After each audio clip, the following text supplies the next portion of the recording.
Começou, gente. Bom, gente, então vamos lá, boa noite aos nossos espectadores, né? Estou aqui para mais uma edição do Pode Prosear. Hoje a gente está recebendo aqui o Dr. Samuel Weiner. Ele vai tirar dúvidas de vocês aí, ele é especialista em várias áreas do direito e vai tirar a dúvida da gente aqui, né? As dúvidas que vocês mandaram para a gente. A gente vai tentar aí falar um pouco sobre alguns assuntos que as pessoas normalmente têm muitas dúvidas nessa área. E eu primeiro quero pedir para ele se apresentar aí, né, para a turma, deixar já boa noite dele para o pessoal. E para a gente começar essa prosa aqui, como eu falei, sempre aqui é uma prosa, não tem compromisso com pauta, com isso não, a gente vai, um assunto vai puxar o outro e aí nós vamos lá. Certinho. Muito obrigado, Moza. Boa noite, Moza, ao pessoal, aos telespectadores que estão todos aí nos ouvindo e nos vendo pelo canal do YouTube. Me chamo Samuel Weiner, sou uberabense, formado em Direito, especialista em Direito Público, Direito Difusos e Coletivos, e estarei aqui nessa noite para poder sanar o máximo de dúvidas possíveis de todos. É isso aí, vamos lá. Eu queria aproveitar e pedir para vocês se inscreverem no canal, né? A gente vai fazer uma promoção aí logo para esse canal para a gente dar uma... E também falar aqui já de antemão, né? Que a gente tem gente nova chegando aí, a gente tem falado, hoje eu vou falar quem é que está chegando em Uberaba, com novidades para vocês. Eu falo toda semana, todos os outros episódios eu falei que esse projeto está chegando e hoje eu vou falar quem que é e o que está trazendo para vocês. Então, eu vou começar te perguntando, a gente vai falar um pouco de direito de família, certo? Né? Então, assim, direito de família, uma das coisas que chama a atenção da gente, que a gente aprendeu na escola, na faculdade, né? É que, primeiro, a gente tinha uma família que era totalmente patriarcal. Aí, depois disso, ao longo do tempo, isso mudou muito. Hoje, então, nem se fala. Então, eu queria que você falasse um pouco sobre esse conceito do ponto de vista do direito. Qual que é o conceito de família do ponto de vista do direito? Bom, Moza, esse conceito realmente ele foi bastante... houve uma grande evolução dentro do direito e também no conceito de família, ao passar do tempo. Isto principalmente ao ser promulgada a nossa Constituição de 88, onde mesmo ali nos seus primeiros incisos, ali nos direitos fundamentais, direitos sociais, já estipula que o poder familiar não só será exercido pelo pai, mas por ambos os componentes da família. E, por recentes decisões do STF, nós podemos configurar como família não só um pai e uma mãe, mas dois homens, duas mulheres, ou até em casos ainda mais excepcionais em que nós já começamos a ver a partir do ano passado, trisais, que ocorreu principalmente um caso que já foi autorizado pela Justiça do Tribunal de Justiça do Rio de Janeiro e um no Espírito Santo. Deixa eu te perguntar duas coisas aí. Certo. Isso aí que você falou, então, agora a família, no caso, é a família afetiva. Exatamente. Seria, né? Aí O poder familiar ele não está vinculado mais àquela questão sexual do homem e mulher que está ali estabelecido no nosso, que já está no nosso costume e na nossa cultura, que é aquela ideia católica do homem e da mulher. Ele já está superado em nosso ordenamento jurídico já. Então, porque isso era, na verdade, uma questão religiosa, mas não era tanta questão de... Apesar da laicidade do Estado, quanto ao direito, nós devemos entender também que o direito também, ele exerce, ele advém as suas fontes, e elas podem vir também dos costumes da população. Esses costumes, lógico, eles vêm sendo evoluídos com o período do tempo, mas ainda é muito enraizado na nossa população essa ideia do homem, da mulher, do filho, da filha, aquela ideia familiar. Tanto que nós tivemos uma grande disputa no ano passado em questões políticas nesse sentido. Mas, através de movimentos progressistas, de alguns ativistas e alguns pensadores também do direito, que defendem os direitos humanos, nós vemos já sendo incorporado na ideia da família o quê? Os homens, os homossexuais, bissexuais, até trisais, como eu já tinha visto. Essa questão do trisal, aí que tá. Ela não tem a questão da bigamia, poligamia, ela não fere essa questão? Ela não vai, sim, ela vai de encontro ao casamento civil, que só pode ser realizado entre um homem e uma mulher.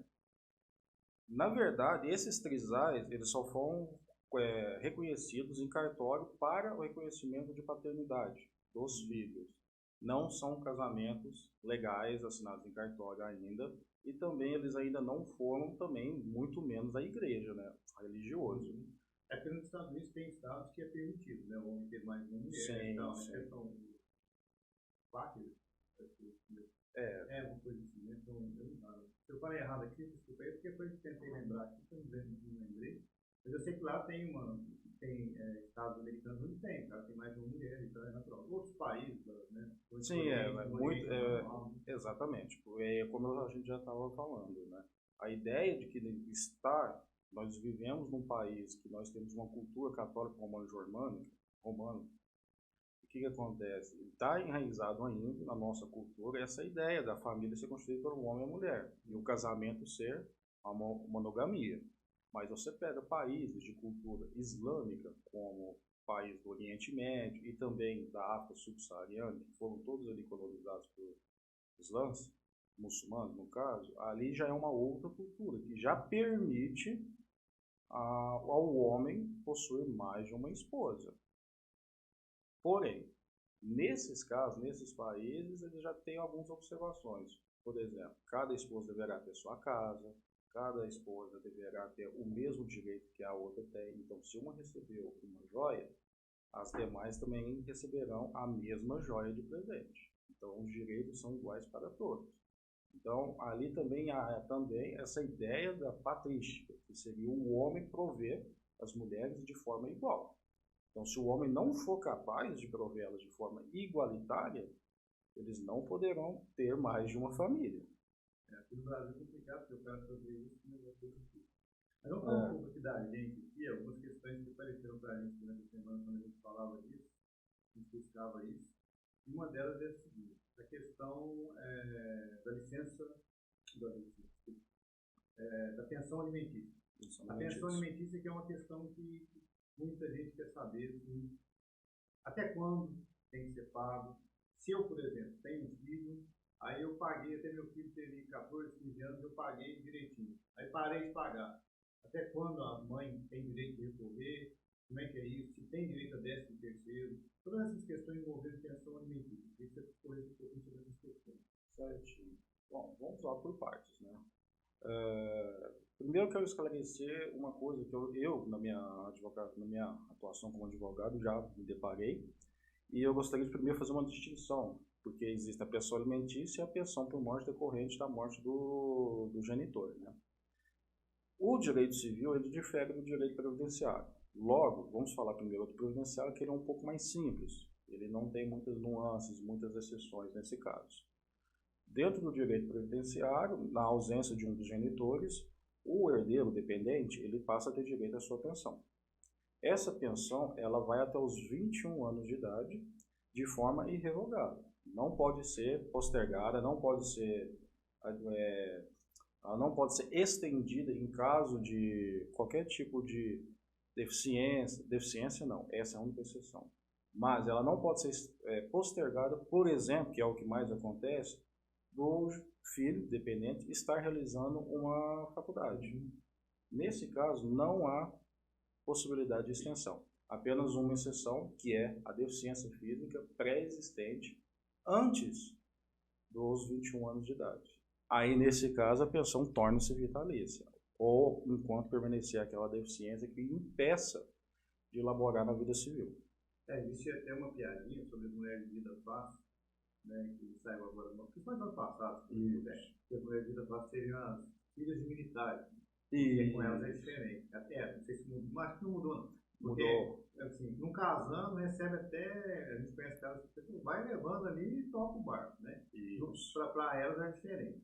Essa regra não valia. Para as filhas de militares, né? Não tinha esse problema. Mas aí a gente voltando no assunto da pensão mesmo. Então vamos lá. E aí, já você falou no caso do direito previdenciário. Agora no caso do civil. Isso. Na pensão alimentícia mesmo, essa comum que a gente vê todos os dias dentro dos nossos escritórios, que a gente vê também as grandes perguntas e também os grandes questionamentos. Sempre tem uma caixinha de perguntas, alguém está perguntando sobre isso. Pois bem, quanto ao Código Civil, no direito de família, é até os 18 anos de idade. Até os 18 anos de idade, a criança detém o direito de poder receber essa pensão. Essa pensão, na verdade, ela é conjugada. Não é só o cônjuge que está fora do seu ambiente familiar que vai pagar. Ambos possuem o dever de poder suprir as necessidades da criança. Porém, aquele que não está com a guarda, ele deve, lógico, de uma forma pecuniária, suprir através da pensão. Essa pensão, ela vai até os 18.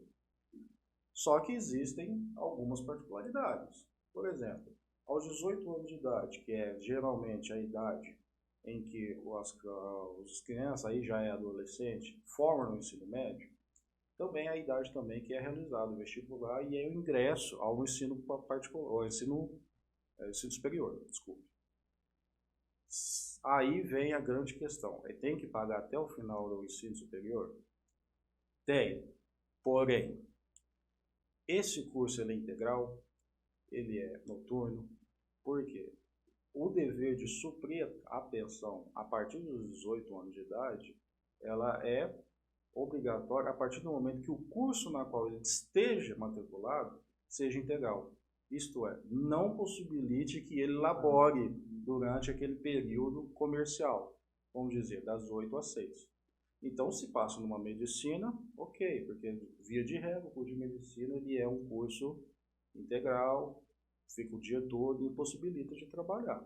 Entretanto, passa num curso que é no período noturno, das 7 às 11 da noite, ou EAD.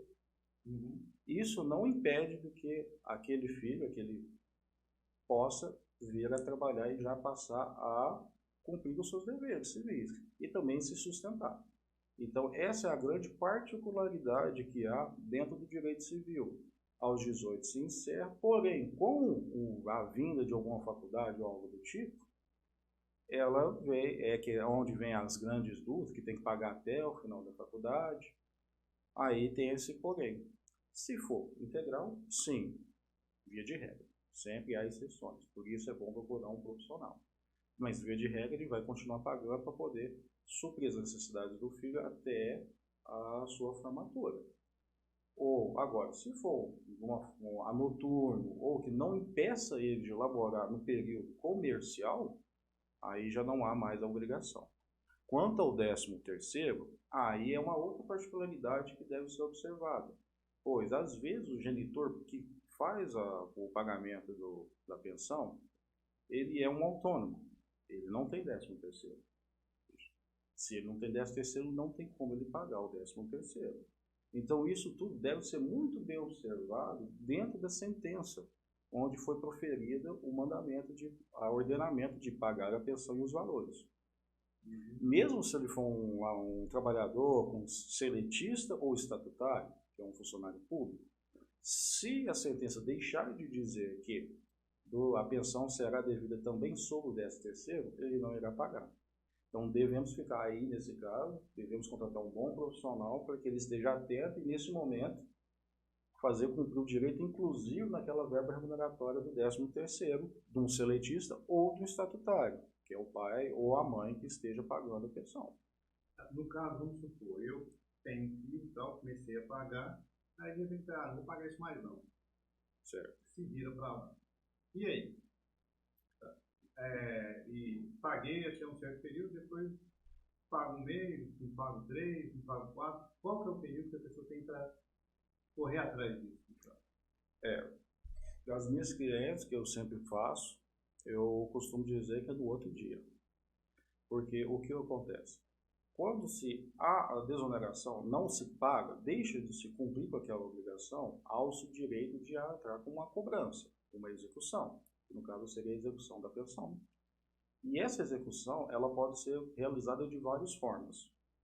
No caso, ritos, ou o rito da penhora, ou o rito da prisão, que é o que a gente mais escuta aí. Prisão por pensão por conta, que está devendo pensão. Nesse caso, nos ritos de penhora, quando se há aquela exigência, você vai e pede a penhora, quando ele não tem nada no nome dele, faz aquele requerimento, se esbajure de entrar na conta do pai ou da mãe e para bloquear os valores a serem quitados são dos últimos 3 meses. Então, se ele está há 1 ano sem pagar a pensão, você está aguardando 1 ano para entrar com essa execução e entrando pelo rito da penhora, ele tem a obrigação, o dever de pagar apenas os últimos 3. Certo? Então, da mesma forma, quanto a da prisão, porque ele vai ser preso até 30 dias e ele tem a obrigação de pagar só daquele período que foi feita a execução. Se o advogado estiver atento, ele vai pedir os últimos 3 meses, mas esses outros 9, esse lapso temporal de 9 meses era ser perdido pelo tempo, pelo decurso do prazo. Então, tecnicamente, até 3 meses. Mas nós sabemos que temos fome, nossos filhos têm fome, precisam de roupas, aí eles vão à escola, eles têm um lazer. Então, quanto antes entrar, melhor, para poder fazer essa recaptação desses valores da pensão. Tá, vamos supor que, então, no caso, eu tenho que cumprir essa obrigação e tal, e aí foi deixando isso rolar e tal, só que agora, por exemplo, eu tô aí, fiz uma negociação e vou receber um dinheiro, uma grana boa e tal. Aí meu filho tem ciência disso e tal, ele vai falar, não, eu quero, chega para mim, papai, me ajudou esse período todo e tal, me ajuda aí, você pode me ajudar com tanto, com pouco e tal, não tem nada para você aqui não. Aí no caso, o filho tem como entrar e pedir uma forma de embargar essa negociação, essa questão e tal, para um imóvel, esse pai está vendendo um imóvel. Vendedor do imóvel, certo. Embargar, não. Tem até aquela velha piada dentro do direito, né? Que um papagaio aprende a falar depende e acaba se concluindo o curso de direito. Aí é o famoso depende. Porque o que acontece? Via de regra, a herança é aquilo que fica aos descendentes do decúbitos, quer dizer, deve haver o falecimento, perecimento do detentor daquele bem. Enquanto em vida, você gozando de plenos direitos e condições cíveis, você pode dispor, comprar, dispor, fazer o que você quiser dos seus bens. Isto é, não há uma expectativa de herança. O que ele pode reclamar, nesse caso, quando a sua pergunta que eu entendi no caso, seria que ele poderia embargar por uma possível expectativa de herança. Exatamente. Essa expectativa ela não é legal, não existe isso no direito. Ou é herança, faleceu e há herança, ou está vivo não tem herança, é o patrimônio do pai.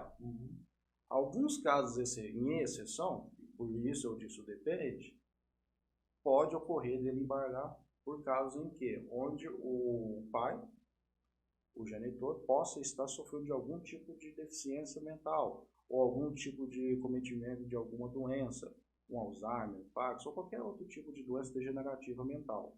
Nesse caso, ele perde as suas condições plenas de fazer o gerenciamento, não só da sua vida civil, mas de todos os outros atos.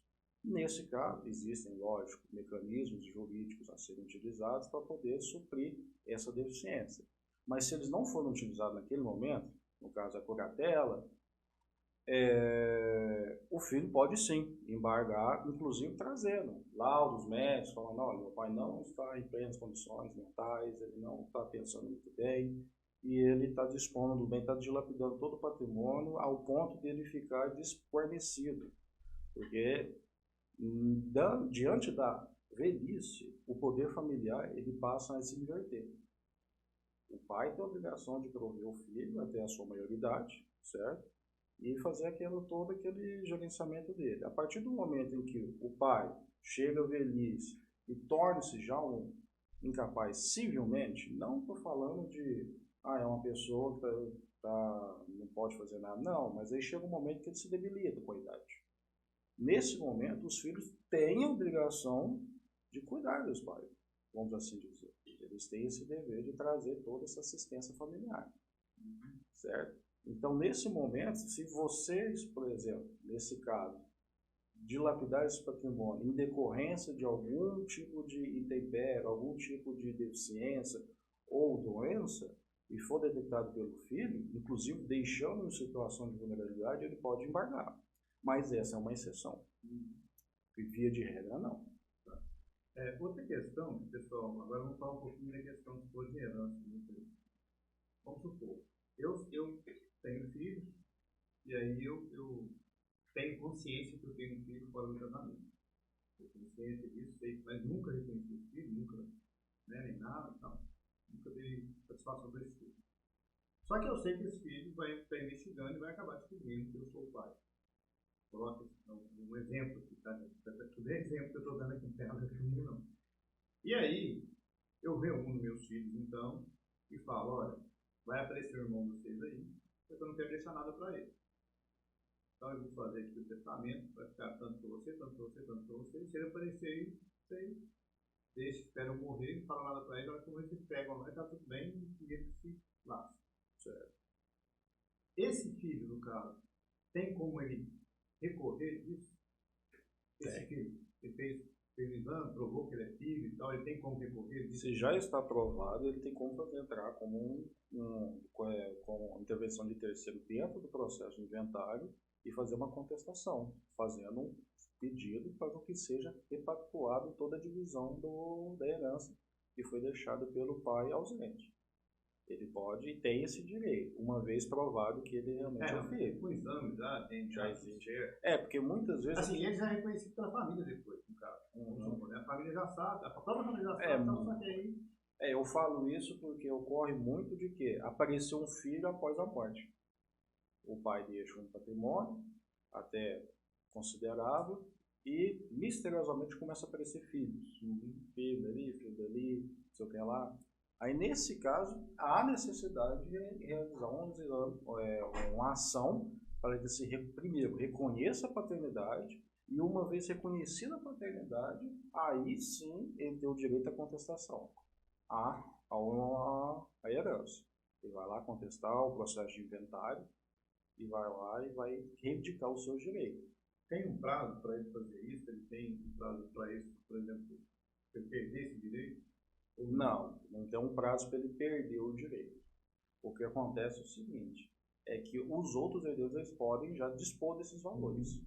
E uma vez que eles já receberem, liquidarem ele, transformarem ele em valores monetários, moeda mesmo, e transferirem de um lado para o outro e tudo mais, o que acontece? O patrimônio torna-se vazio, se perde esse patrimônio. E uma vez não havendo mais o patrimônio que foi deixado, como se contesta?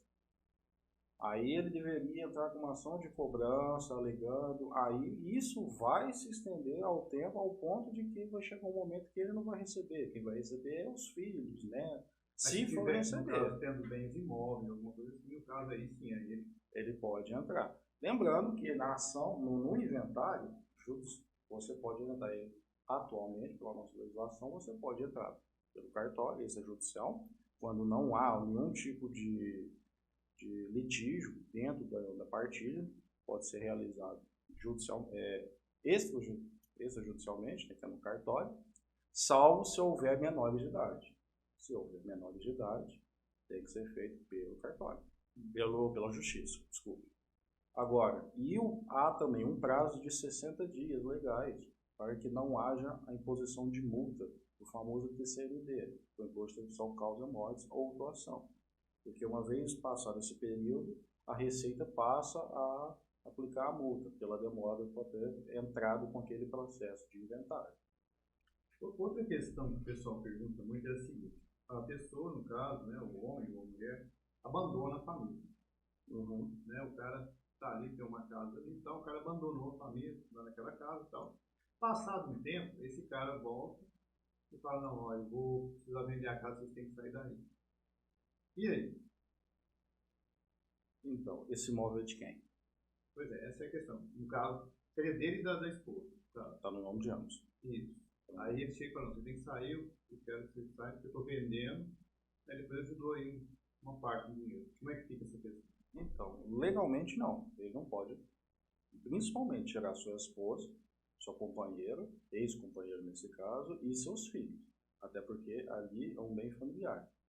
E se ali é legalmente empeorável. No caso do pai, ele pode, nesse caso, tentar entrar em acordo com a mãe, vender o imóvel, isso estou falando fora do direito. Fora do direito não, fora das leis legais. Tentar entrar em um pacto os dois, vender o imóvel e cada um comprar um imóvel alternativo. Agora, nesse caso de forçadamente, não.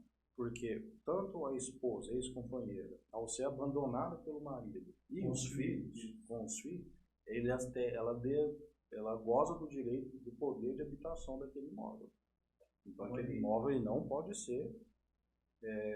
não pode haver nenhum tipo de ação ali que despeje a sua ex-esposa e seus Nem filhos que obrigado. foram abandonados. Então a gente também pode obrigar ela a vender também. Não, não pode obrigar. E nesse caso aí, se houve também, além do abandono material, o abandono afetivo, hoje, dentro do nosso ordenamento, a jurisprudência, já vem aceitando ações em que filhos entram contra o pai por abandono afetivo e vêm recebendo quantias vultuosas como danos morais. Eu ia te perguntar exatamente sobre o abandono afetivo. Como que caracteriza o abandono afetivo? No caso é isso, o pai largou a família lá, ou o pai tem um filho nunca reconheceu, nunca, sim, é filho reconhecido ali e tal, provado, tal, foi reconhecido, registrou e tal, mas nunca deu satisfação. Isso é o abandono afetivo? E mais ou menos sim, porque o abandono afetivo, ele na verdade, é o abandono da convivência.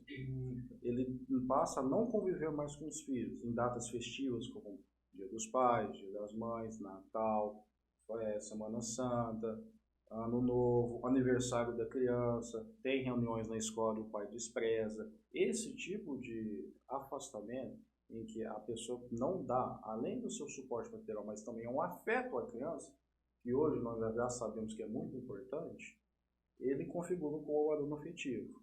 É sempre é uma prova meio que diabólica ser provado isso, porque é subjetivo, é algo subjetivo, é algo que você, se o pai, por exemplo, for um cara mal intencionado, vamos assim dizer, ele vai lá, né, só pega o menino, tira uma foto, posta e sai. Se ele vai aí, por exemplo, no Natal, vai lá, pega um brinquedo qualquer para criança, tira uma foto e sai. Se ele futuramente, mas está havendo ali, lógico, um abandono afetivo. Só houve ali uma disfarçatez do genitor. Nesse caso aí, entrando com uma ação desse sentido, ele vai provar dessa forma. Como? No aniversário eu fui, dei até presente para ele, nós tiramos fotos, foi postado. No Natal eu fui, no Dia dos Pais eu fui, entendeu? Então é algo muito subjetivo, mas sim, ele pode ser penalizado por essa sua ausência familiar. A jurisprudência, você falou que existe, ela já é bem consolidada nesse caso do abandono afetivo. Ela vem avançando nesse sentido e ela vem se consolidando. Ela não é consolidada. Por que ela não é consolidada? Exatamente por isso. Prova. É muito difícil provar. Principalmente se o pai tiver exatamente muito bem orientado por um profissional do direito. Se ele tiver orientado, pagando, falando, olha, eu preciso de orientação para eu ter um filho, mas ele está querendo entrar com uma ação de abandono afetivo, abandono material e tudo mais. Se ele estiver orientado, ele vai acabar se utilizando de alguns subterfúgios legais para poder provar o contrário. Então, essa subjetividade, essa dificuldade de se provar que condena. Em alguns casos, principalmente quando é mais nova, mais jovem criança, aí que há a interferência também de psicólogos, há também o atendimento de profissionais de saúde, tranquilamente pode ser provado. Mas quando a criança já está mais velha, já é um adulto e tudo mais, aí fica um pouco mais difícil. É sempre uma coisa muito complexa que deve ser analisada caso a caso. Mas já existe sim possibilidade, vem se consolidando, mas, como diz, pelo seu elevado grau de subjetividade, é um pouco difícil mesmo. Falei para vocês que eu ia falar, o tempo está voando aqui, o papo está bom, né? A gente nem viu o tempo está. Como eu falei, é uma prosa, gente. Quando a gente está proseando é isso aí, o papo vai, você nem vê o tempo aqui, mas falar para vocês que eu tenho falado aqui que está chegando em Uberaba, chegou né, em Uberaba, Zebubet, tá? Que é um novo site de apostas, o pessoal aqui do escritório local, vai poder saber onde você está pondo seu dinheiro. E você vai apostar também no cartão de crédito, vai ter várias vantagens aí.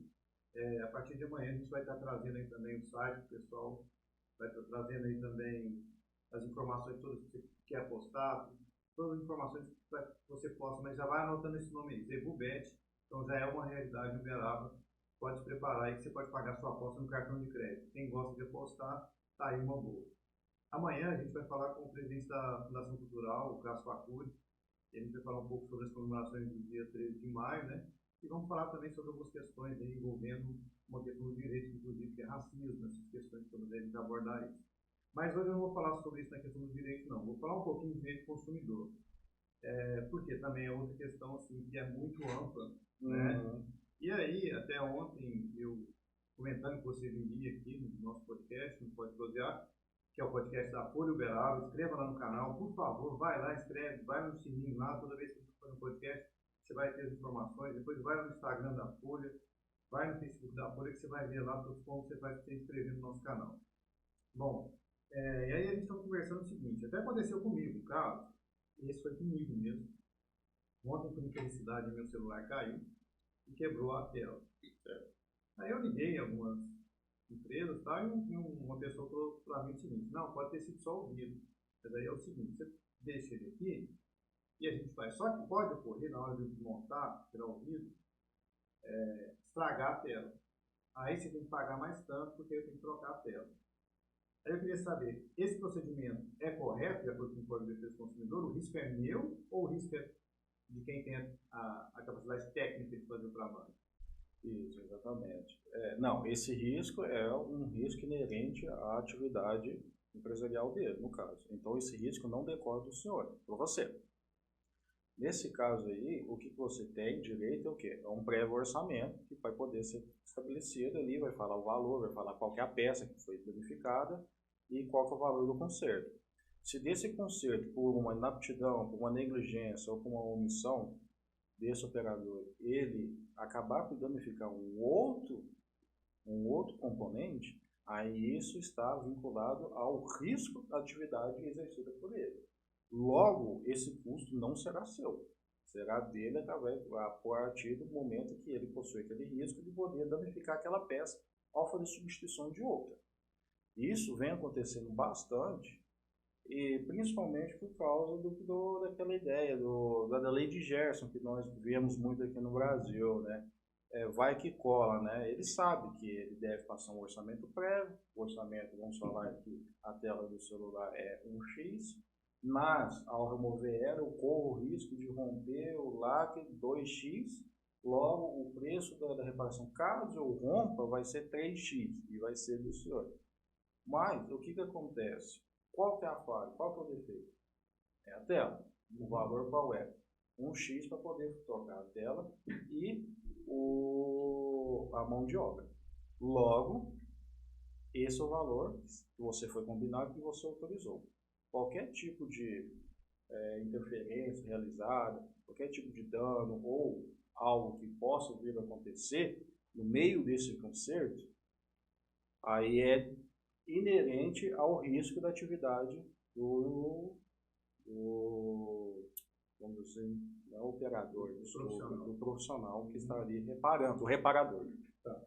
Uma outra questão também que o pessoal mandou para a gente foi o seguinte, além dessa aí que foi comigo mesmo.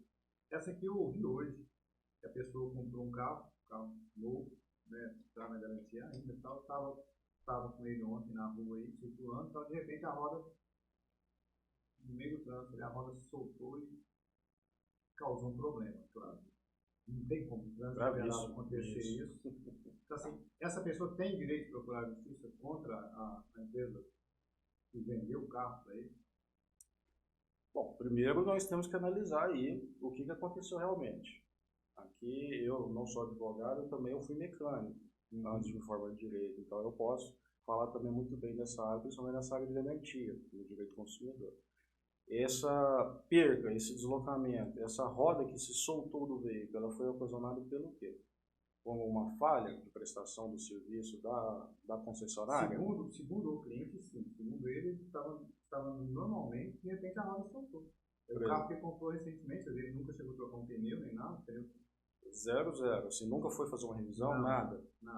Nunca fez um balanceamento? Nada. Então, porque nesse caso, primeiro ele vai entrar em contato com a concessionária e falar assim, aconteceu esse imbróglio. Os veículos, por via de regra, por eles serem bens de duração, eles possuem legalmente aquela garantia de 90 dias e os montadores regularmente provêm garantias um pouco mais estendidas. Algumas marcam 5 anos, outras 2, outras 3, mas isso sempre com aquela justificativa de que essa garantia ela está condicionada às manutenções realizadas dentro da concessionária. Porém, Nesse caso aí, leva na concessionária. Ele levou na concessionária. Se for detectado, por exemplo, que for uma falha do piso, ok, aí esse piso, quem é que tem competência para poder estar gerenciando, para poder cuidando daquele piso, daquele asfalto, daquela pavimentação que ele passou? Quem que é o responsável? Seria o poder público. Seria o poder público. Ou, o mais grave, infelizmente, isso chegou a ocorrer com a Fiat, principalmente isso há anos atrás, com o Fiat Stilo, que ele tinha uma falha, um vício oculto, dentro do cubo traseiro de roda, em que o cubo de ferro fundido foi um lote inteiro, porque são sempre por lote, né? Ele foi mal realizado, mal feito, e esse cubo ele se rompia, a roda saía. Aí isso é um vício oculto da marca. Aí quem tem a competência para poder fazer essa indenização logo, sim, é a marca. Agora, para uma roda sair assim, eu já te digo, ou é um buraco muito grande, ou assim, agora eu estou falando eu, Samuel, é um buraco muito grande, mas provavelmente é uma falha no veículo. Nesse caso, a montadora. Então, você poderia ser o mesmo caso desse aí que você citou agora. Poderia ser uma falha congênita, um vício oculto. Lembrando que vício oculto em peças em que há uma expectativa de longa duração, apesar da garantia dizer, legalmente, bens consumíveis 30 dias e bens duráveis 90 dias, veículos, por exemplo, você não espera que o veículo, por uma falha da montadora, uma falha de execução no procedimento X, em que se perdeu o cubo da roda. Independente se está no primeiro dia do carro ou no 10º ano, ele já está muito tempo fora, se aquele vício oculto for constatado que estava desde o período da construção, da produção, cabe à montadora, ao prestador de serviço, não, ao prestador do produto, aquela pessoa que trouxe o produto ao mercado. Então, nesse caso aí, corre-se o risco de ter perdido uma roda inteira ser uma falha do produto. Aí logo é contra a montadora. Aí eu já indico para um bom advogado para também já entrar com uma ação completa contra o prestador, para o concessionário, porque o concessionário ele não é um montador, mas ele detém autorização aqui no nosso município. Aí ele entraria contra o concessionário e a montadora. Quais os problemas maiores enfrentados na questão do consumo? Por exemplo, a gente vê aí, pode ser que o consumidor deixa bem claro lá que todas as empresas devem deixar os preços dos produtos expostos. Você vai em um lugar que tem que ter os preços expostos. Isso aqui, principalmente no mercado, isso é errado. Uma empresa você vai e tem lá o preço exposto do produto, você tem que normalmente perguntar e tal. Que medida o consumidor pode tomar nesse caso? Eu cheguei, por exemplo, no supermercado, teve uma loja e tal, e lá tem o produto, mas não tem nada ali informando que o preço daquilo, eu tenho que fica perguntando então. Tem que perguntar. Isso daí é uma prática ilegal, que é muito valorizada, não só aqui em Uberaba, mas isso é muito realizado também pelas vias digitais. Quem nunca passou ali no seu feed de notícias ali, viu um produto, ficou interessado e via ali quanto custa, aí o dono da parte fala, não, só fala o inbox. Isso é proibido.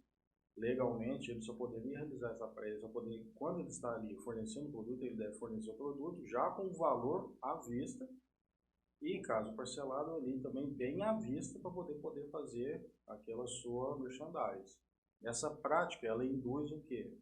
Aquela conversa para poder fazer, ela é uma prática abusiva, nesse caso.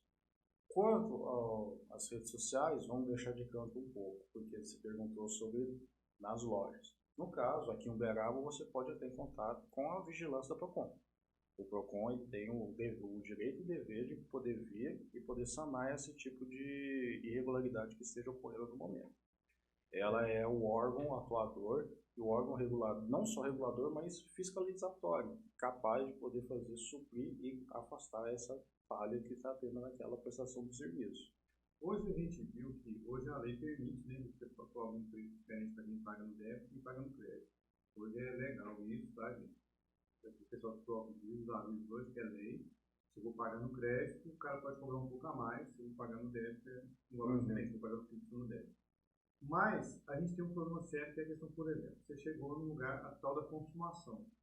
A consumação, ela é legal? Nós vimos agora na Exposebu, por exemplo, alguns lugares, durante a Exposebu, cobrarem uma consumação aí de alguns lugares de R$ 100, outros de R$ 50, outros de R$ 20, depende do lugar. Você entrava, você tinha que pagar uma consumação. É legal a consumação e a questão também dos 10%, se é uma coisa que a pessoa é obrigada a pagar, não é obrigada, como é que é isso? Isso é uma coisa bastante complexa que nós, operadores, vamos sofrendo bastante há anos, né? E não só isso também, nós sofremos também com o famoso couvert artístico também. O couvert também não é obrigatório, por lei. Não, por lei ele é obrigatório deve haver algum tipo tem que ser avisado antes. O que eu quero dizer agora? O couvert artístico, vamos falar do couvert, eu já falou disso. O couvert, ele pode ser cobrado. Ele deve ser cobrado apenas quando você, ao entrar naquele estabelecimento, foi prontificadamente avisado que era cobrado, ou se o ambiente dispõe de avisos visíveis, não só no ambiente, mas no cardápio que cobra-se o couvert artístico. A partir do momento que o garçom, o maître, quem for atender, não lhe avisar, não tiver uma placa, não tiver nada constando no cardápio, não pode ser obrigado a pagar aquele couvert. O couvert é facultativo, certo? Quanto aos 10%, nós já temos hoje em dia uma legislação em que os 10% ele também torna-se facultativo. Porém, algumas casas, o que eles praticam muito isso? Eles incorporam aqueles 10% no valor da conta e acabam não repassando aos prestadores, os famosos garçons, que é a quem deveria ter o direito e deve receber. Sendo que nós já temos uma legislação que especifica que aqueles 10% não podem entrar na conta. Inclusive, em alguns estabelecimentos aqui em Uberaba já ocorre de que a conta vem, você vem, paga a conta, só, se você optar por pagar os 10%, aí você paga, se for usar o cartão, você paga nesse cartão, nessa maquininha, que é a maquininha dos funcionários, que já vai direto dos funcionários. Caso contrário, o empreendedor que esteja ali no bar e tudo mais, ele deve comprovar que esses valores são repassados aos seus funcionários que estão ali servindo a casa. Isso daí também está na lei, já foi. Como é que o cara prova isso? Então, ele deveria comprovar isso através do balanço financeiro, e é por isso que é complexo. Por isso que as casas aqui em Uberaba estão fazendo isso. Se quiser pagar, você vai passar na maquininha dos garçons. Ou você paga o dinheiro direto do garçom. Pix, ou sabe seja. Agora, com o advento do Pix, está tudo mais fácil, né?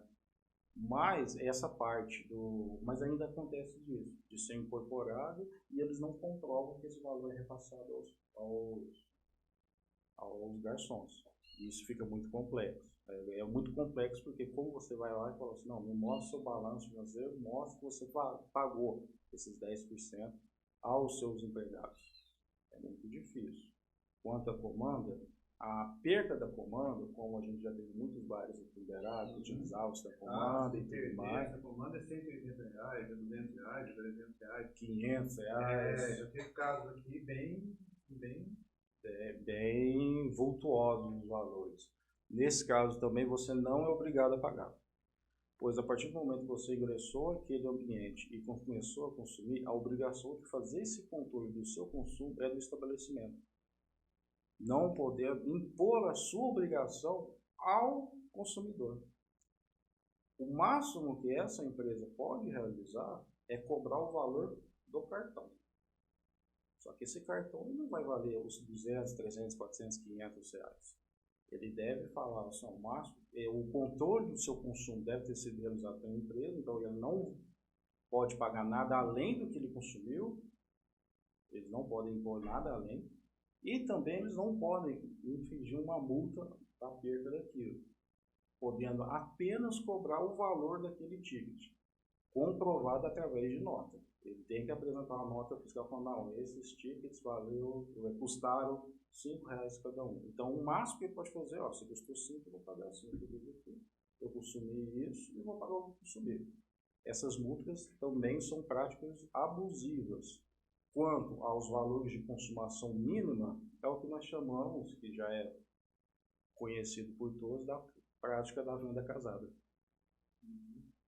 Aí a legislação já é bem farta quanto a esse quesito. Eu não ia entrar nesse assunto, não, gente, mas é que a língua corta e o tempo já estourou aí. Mas é só mais uma pergunta, só uma. E na verdade não tem nada a ver com essas questões todas, não. Certo. Como você falou muito aí do ano passado, aconteceu isso, aconteceu aquilo, aconteceu aquilo outro, acontece até hoje e tal. Eu quero te fazer uma pergunta agora para o Samuel, tanto como profissional do direito e tudo mais, quanto para o Samuel cidadão. Essa PL das fake news. Como você vê isso? Você acha que ela é uma PL necessária ou você é contra? Queria que você, suas considerações finais, você falasse rapidão aí, que os meninos estão bravos por horário, mas você pode falar para a gente um pouquinho. Eu queria a sua opinião agora, como cidadão, como profissional do direito. Aqui já vai ser uma opinião meio misturada, né, do pessoal com o profissional do direito, que até porque não tem como a gente desvincular o CPF da minha OAB, né, no caso. Quanto a essa PL das fake news aí, eu acho bastante necessário quanto à propagação de notícias falsas. E principalmente esses casos em que, basicamente, já é comprovado que grande parte do tráfego pago dentro dessas redes sociais é realizado é utilizado para a propagação de algum tipo de notícia falsa ou de algum tipo de golpe. Quem nunca recebeu uma mensagem no seu Instagram, Facebook, assim, eu jogo você também nesse jogo, você foi sorteado e tudo mais. Grande parte das propagandas patrocinadas e que são geridas nessas plataformas são para golpes. Já foi identificado isso por inúmeras entidades digitais que comprovam que esse aí está acontecendo sim. E quanto à parte política, eu acho também necessário porque deve haver uma responsabilidade naquilo que se diz. Exatamente. As pessoas muitas vezes, por causa de algum tipo de opinião própria, acabam levando as demais, num efeito de rebanho, para opiniões contrárias. Não quero falar aqui de ciência, não quero falar de política nem nada, mas são levados a situações onde elas colocam a sua própria vida em risco. E esse é necessário para que não haja mais esse tipo de ocasião, que a gente não tenha que ver mais pessoas morrendo por causa de coisa que escutou na internet. E isso, quem nunca recebeu uma mensagem num grupo de WhatsApp falando que o chá de uma folha milagrosa, aquilo ali salva a vida e não sei o quê, ou não tome uma vacina, ou tome aquilo, tome não sei o que lá. Esse é um exemplo. Claro, salvo as suas exceções. Existem coisas ali onde devem ser discutidas e estão sendo discutidas dentro do Congresso que vão ser ajustadas, porque existem excessos que também nós não podemos perder, nossa liberdade de expressão. Mas existem coisas ali que são muito prejudiciais a todos nós. Você pode justificar qualquer ato que é criminoso, às vezes, em cima dessa questão da liberdade de expressão. Sim. A gente sofre, principalmente de jornalismo, a gente sofre. Eu já sofri pressões, por exemplo, certa vez eu trabalhava no jornal, fiz uma coluna, e me intimaram para uma conversa, entre aspas, né? Peguei ali todo um aparato militar para conversar, e quero suas fontes. Eu falei, não, como você quer minhas fontes? A Constituição me garante isso. Isso, o jornalista ele tem confidencialidade da fonte dele. Mas não existe isso, você está enganado, não faço parte da sua corporação, você está enganado com o que você está falando. Então, assim, e agora, dentro disso também, a gente não pode continuar sofrendo com mentiras, né? Está sendo justificado. Outra coisa que é importante as pessoas saberem, eu acho que é bom pesquisar, eu falo sempre isso, procura. Tem informações aí em vários portais de notícias confiáveis e tal. Procura também aquele pessoal que faz checagem, está circulando uma na internet aí falando, essa questão das fake news aí é baseada em lei de ditaduras. Não é baseado na lei europeia, inclusive. Sim, a lei de proteção de dados que está sendo já aplicada desde os anos 70. Isso, porque a coisa chegou ao ponto de gente morrer, como você falou, né? Gente ser agredido por causa de fake news. A gente vê aqui no Brasil aquela questão da escola de base, que na época não era, foi uma mentira, né? Que não era fake news que a gente conhece, foi uma mentira que acabou destruindo a vida de um monte de gente. Então é preciso pensar nisso. Samuel, eu quero te agradecer pelo seu tempo, pela sua disposição. Claro que se tiver oportunidade, a gente vai te chamar de novo aqui, vamos ver como é que o pessoal vai. De repente ficou alguma coisa para trás, que a gente não conseguiu falar, a gente chama de novo. Mas eu queria agora deixar o espaço aberto aí para você pedir, dar seu recado, deixar o seu telefone para contato, as pessoas quiserem te procurar, falar de direito de família, direito do consumidor, né? Fala de qualquer tipo de você atenda. Então você está à vontade, o tempo é seu. E convidar mais uma vez o pessoal para se inscrever no canal, curtir, comentar esse episódio, né? Falar, de repente deixar sua dúvida, queria saber sobre isso, queria saber sobre aquilo, porque aí depois a gente encaminha para o Samuel e ele de repente entra em contato, responde lá vocês no privado e tal. Então fica à vontade. Obrigado mais uma vez aí, gente. E até a próxima. Samuel, a palavra é sua. Muito obrigado, moço, pela oportunidade. Muito obrigado por todos que estão aqui ouvindo nós. Gostaria já de me desculpar caso eu tenha falado alguma coisa errada, mas como ser humano eu sou uma pessoa falha, né? Se precisarem tirar mais alguma dúvida, podem me procurar nas minhas redes sociais, @swdbborges, e também na minha página do meu escritório, que é @swdbadvocacia. Lá vocês conseguem encontrar todos os contatos, WhatsApp, e-mail, para poder entrar em contato comigo, tirar alguma dúvida, ou quiçá já marcar um horário para nós já resolvermos o seu problema. Mais uma vez gostaria de agradecer essa oportunidade e precisando, não só nessa área do direito do consumidor, família, até porque, como eu já disse, fiz algumas especializações, a gente consegue tirar mais dúvidas de muitos outros assuntos do direito.